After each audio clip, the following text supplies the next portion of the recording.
Hello, welcome my dear students. Today we are going to discuss or we are going to revise the syllabus of our unit test first.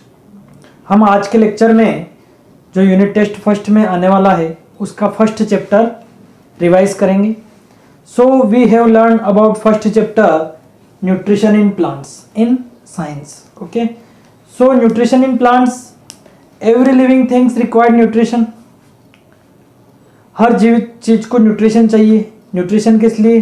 To derive energy from the nutrition and वो अपने दिन भर की life processes को भी चला सके, इसलिए हर लिविंग थिंग्स को न्यूट्रिशन चाहिए. सो मोड्स ऑफ न्यूट्रिशन, यानी न्यूट्रिशन लेने के कितने तरीके हैं? So there are mainly two type of modes of nutrition. One is autotrophic mode of nutrition, another is heterotrophic mode of nutrition. First कौन सा है? Autotrophic mode of nutrition, autotrophic mode of nutrition. और second है heterotrophic mode of nutrition. So autotrophic, auto means self, trophic means nutrition. So self nutrition यानी खुद के द्वारा बिना किसी पे डिपेंडेंट हुए खुद के द्वारा खुद का न्यूट्रिशन तैयार करना, उसको बोलते हैं autotrophic mode of nutrition. Heterotrophic nutrition मतलब दूसरों के ऊपर डिपेंड रहना, है ना. So nutrition obtain from others. Hetero means others, hetero means क्या होता है? अदर्स. सो ऑटोट्रोपिक में वो सारी लिविंग थिंग्स आ जाते हैं जो खुद का खाना खुद बनाते हैं, in which all green plants और some bacteria also. But heterotrophic में सभी एनिमल्स, क्योंकि एनिमल्स खुद का खाना खुद नहीं बनाते, या तो वो किसी प्लांट्स को खाएंगे या फिर छोटे जानवर को खाएंगे. So they depend on others. So nutrition obtain from others is heterotrophic mode of nutrition. और नॉन ग्रीन कुछ प्लांट्स भी ऐसे होते हैं जो खुद खाना नहीं बना पाते हैं, वो किसी और को, यानी कुछ प्लांट छोटे मोटे इंसेक्ट को खा जाते हैं, या कुछ प्लांट एक दूसरे प्लांट के ऊपर चढ़ के उसके न्यूट्रिशन को एब्जॉर्व कर लेते हैं. तो इस तरीके से there are two type of mode of nutrition. One is autotrophic and other is heterotrophic. Okay,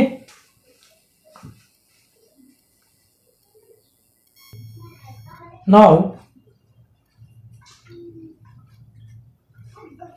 so in this chapter next topic is photosynthesis.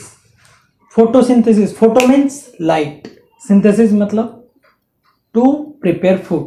Okay, so building up by light, ये जो है चार्ल्स रेड बार्नर्स ने ये एक term दिया है. ये word किसने दिया है? फोटोसिंथेसिस, चार्ल्स रेड बार्नर्स ने. और इस वर्ड का मतलब होता है कि लाइट के द्वारा बनाना. सो एक्चुअली फोटोसिंथेसिस होता क्या है? ये इस वर्ल्ड में बहुत ही स्पेशल फिनोमिना है, यानी दुनिया में एक ऐसी पौधों के द्वारा यूज की जा रही पद्धति है जो एकमात्र इस दुनिया को चलाने के लिए बहुत ज़्यादा आवश्यक है. So photosynthesis means to prepare by the help of light, और we can say sunlight. So क्या होता है कि जैसे मान लो ये कोई प्लांट है. Okay, this is a plant और ये सन है. तो होता क्या है, एयर से जो है ये प्लांट CO2 कार्बन डाइऑक्साइड ले लेता है. यहाँ पर सॉइल के अंदर इनको वाटर और मिनरल मिल जाते हैं. ठीक है, वाटर मिनरल सॉइल से ले लेते हैं, यहाँ से कार्बन डाइऑक्साइड ले लेते हैं. और ग्रीन लीव्स जो रहती है, मान लो ये लीव्स है, तो इन लीव्स ग्रीन क्यों रहती है? Because of green pigment. Leaves green क्यों रहती है? ग्रीन पिगमेंट, जिसको बोलते हैं क्लोरोफिल की वजह से. किसकी वजह से रहती है? क्लोरोफिल की वजह से. तो ये जो यहां से सनलाइट आती है, सनलाइट और इसमें जो क्लोरोफिल रहता है, इन दोनों के प्रेजेंस में CO2 और वाटर और मिनरल, इनकी सहायता से जो है ये फोटोसिंथेसिस होता है. देखिए इसकी इक्वेशन, सबसे इंपॉर्टेंट इक्वेशन है फोटोसिंथेसिस की. क्या है? 6CO2 + 6H2O in presence of sunlight and chlorophyll gives C6H12O6 glucose + 6O2 यानी ऑक्सीजन. इसको समझते हैं इक्वेशन को. 6CO2 मतलब CO2 मतलब क्या होता है? Carbon dioxide. ये कहाँ से मिलता है? फ्रॉम एयर, एयर से मिलता है. 6CO2 मतलब ये CO2 कार्बन डाइऑक्साइड के 6 मॉलिक्यूल. वाटर कहाँ से मिलता है? सोइल से मिलता है. 6H2 सनलाइट और क्लोरोफिल के प्रेजेंस में ये सब क्या जो फूड बनता है पौधों के अंदर, लीव्स में, वो होता है ग्लूकोज. उसका फार्मूला क्या है? C6H12O6 यानी फूड बनता है. और क्या रिलीज होता है, 6O2 यानी ऑक्सीजन रिलीज होती है। तो देखिए कितनी इंपॉर्टेंट रिएक्शन है, ये पूरा फोटोसिंथेसिस की रिएक्शन है, बहुत ही इंपॉर्टेंट है। यानी कार्बन डाइऑक्साइड और वाटर से सनलाइट और क्लोरोफिल के प्रेजेंस में पौधे अपना भोजन बनाते हैं और ऑक्सीजन रिलीज करते हैं। तो आपने देखा कि हम लोग कार्बन डाइऑक्साइड रिलीज करते हैं, वो तो पौधे ले लेते हैं, और हम लोगों को क्या चाहिए, यानी सारे लिविंग ऑर्गेनिजम्स यानी एनिमल्स को, ह्यूमन बींग्स को ऑक्सीजन चाहिए, जो कि प्लांट्स इस फोटोसिंथेसिस के थ्रू हमको प्रोवाइड करते हैं। तो अगर फोटोसिंथेसिस नहीं होगा तो हम लोग ऑक्सीजन नहीं लेंगे, मतलब बिना फोटोसिंथेसिस के इस दुनिया में जीवन का होना असंभव है, क्योंकि डायरेक्टली और इनडायरेक्टली सभी प्लांट्स के ऊपर डिपेंड होते हैं। तो इस तरीके से पौधे फोटोसिंथेसिस से अपना भोजन स्वयं बनाते हैं। अब उनको कार्बन डाइऑक्साइड कहाँ से मिलता है, कार्बन डाइऑक्साइड उनको एयर से मिलता है। कहाँ से लेते हैं, जैसे ये लीव्स है, तो इन लीव्स में बिल्कुल ही छोटे छोटे छोटे छोटे बारीक बारीक पोर्स होते हैं। There are tiny pores on the surface of leaves. Leaves के सरफेस पे बहुत टाइनी टाइनी पोर्स होते हैं, जो गार्ड सेल से जो है ढके, मतलब ढके हुए रहते हैं। तो उनको बोलते हैं स्टोमेटा। क्या बोलते हैं, स्टोमेटा। तो उन स्टोमेटा के थ्रू ही वो एयर को अंदर लेते हैं, कार्बन डाइऑक्साइड को लेते हैं और ऑक्सीजन को छोड़ते हैं। तो स्टोमेटा बहुत ही छोटे, बहुत ही बारीक होते हैं, ठीक है। और वाटर कहाँ से मिलता है, ये जो जाइलम रहते हैं इनके रूट्स में, पौधों की जड़ें जो है जमीन से वाटर को एब्जॉर्व करते हैं और जाइलम उस वाटर को ऊपर तक पहुंचाता है।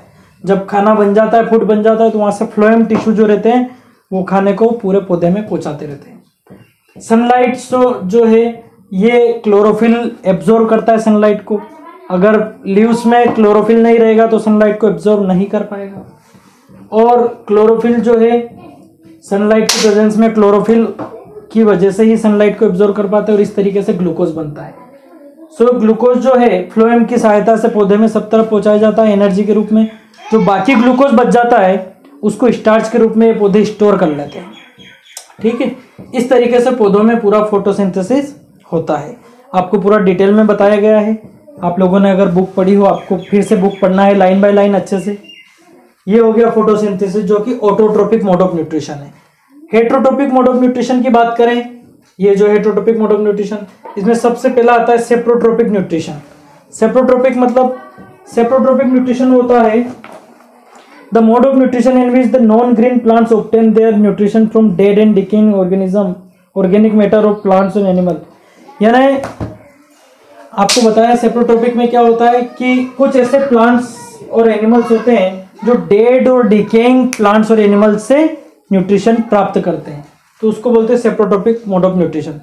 आपने देखा होगा कोई एनिमल मर जाता है तो वहाँ पर जो है कुछ ऐसे छोटे छोटे फफूंद और प्लांट्स उग जाते हैं जो उसी से न्यूट्रिशन लेते हैं। उस डिकेइंग मतलब डिके हो जाता है, वो सड़ जाता है, तो उससे न्यूट्रिशन लेते हैं, तो वो सेप्रोट्रोपिक न्यूट्रिशन होता है। एक होता है पैरासाइटिक न्यूट्रिशन। पैरासाइटिक मतलब जो दूसरों के ऊपर रहकर, आपने देखा बड़े बड़े ट्रीज के ऊपर छोटी छोटी बेल्स रहती है ना, अमर बेल वगैरह देखी होगी। तो वो क्या होता है कि दूसरे के शरीर पर रहकर न्यूट्रिशन प्राप्त करना, उसको बोलते हैं पैरासाइटिक न्यूट्रिशन। जैसे बड़े बड़े जानवरों के ऊपर छोटे छोटे कीड़े मकोड़े रहते हैं, है ना, तो वो पैरासाइट है। क्या है वो, पैरासाइट है। एक होता है सिम्बायोसिस। सिम्बायोसिस क्या होता है, ये सिम्बायोटिक रिलेशनशिप होता है जिसमें दो लिविंग ऑर्गेनिज्म एक दूसरे से एक रिलेशन रखते हैं कि मैं तुमको शेल्टर दूंगा, मतलब रहने की जगह दूंगा, तुम मुझे न्यूट्रिशन देना, ठीक है ना। जैसे पौधों की जड़ों में बहुत सारे बैक्टीरिया ऐसे रहते हैं, तो वो बैक्टीरिया रहने की जगह किससे लेते हैं, पौधों की जड़ों से, और पौधों की जड़ों में रह के वो उसको तो नाइट्रोजन प्रोवाइड कर देते हैं। जैसे मान लो ये किसी पौधे की जड़ है, तो इसमें क्या है, बहुत सारे बैक्टीरिया ऐसे रहते हैं जिनको रहने की जगह चाहिए और न्यूट्रिशन चाहिए, तो वो पौधों की जड़ों में रहते हैं और न्यूट्रिशन डायरेक्ट पौधों की जड़ों से लेते हैं। इसके बदले में पौधे को क्या देंगे वो, तो वो एनवायरनमेंट से नाइट्रोजन को सोइल में मिलाते हैं, है ना, ताकि ये पौधे डायरेक्ट नाइट्रोजन को पौधे इस स्टोमेटा के थ्रू नहीं ले सकते हैं, ना, एयर से नहीं ले सकते। इसलिए नाइट्रोजन को जो है सोल्यूबल फॉर्म में ये बैक्टीरिया इनको देते हैं, राइजोबियम बैक्टीरिया होते हैं। तो ये सिम्बायोसिस रिलेशनशिप ऐसा होता है। एक उसमें भी होता है ये शैवाल और काई के बीच में, है ना। तो इस तरीके से तीनों जो है हेट्रोट्रोपिक मोड ऑफ न्यूट्रिशन। कुछ स्पेशल मोड ऑफ न्यूट्रिशन भी होते हैं। स्पेशल मोड ऑफ न्यूट्रिशन क्या होते हैं, ऐसे पौधे भी रहते हैं जो डायरेक्ट इंसेक्ट को खा जाते हैं। ये आपको सुनने में थोड़ा आश्चर्यचकित करेगा, लेकिन ऐसे पौधे हैं जैसे पीचर प्लांट वगैरह, जो ऐसे पीचर मटके जैसा आकार रहता है उनके लीव्स का, और अंदर बहुत ही सुगंधित ऐसी खुशबू आती रहती है और ऊपर ऐसा ढक्कन रहता है। जब भी कोई छोटा मोटा इंसेक्ट उड़ता हुआ आता है वो अंदर जाता है और वो ये ढक्कन लग जाता है, और अंदर ऐसे जो उनके डाइजेस्टिव जूस रहते हैं वो उस इंसेक्ट को पूरा पचा देते हैं। तो इस तरीके से स्पेशल मोड ऑफ न्यूट्रिशन में ऐसे पौधे आते हैं जो इंसेक्ट को खा जाते हैं या इंसेक्ट को पचाकर उससे न्यूट्रिशन प्राप्त करते हैं। पीचर प्लांट वगैरह इसके एग्जाम्पल है। अब लास्ट टॉपिक है इसका replenishment of nutrition in the soil.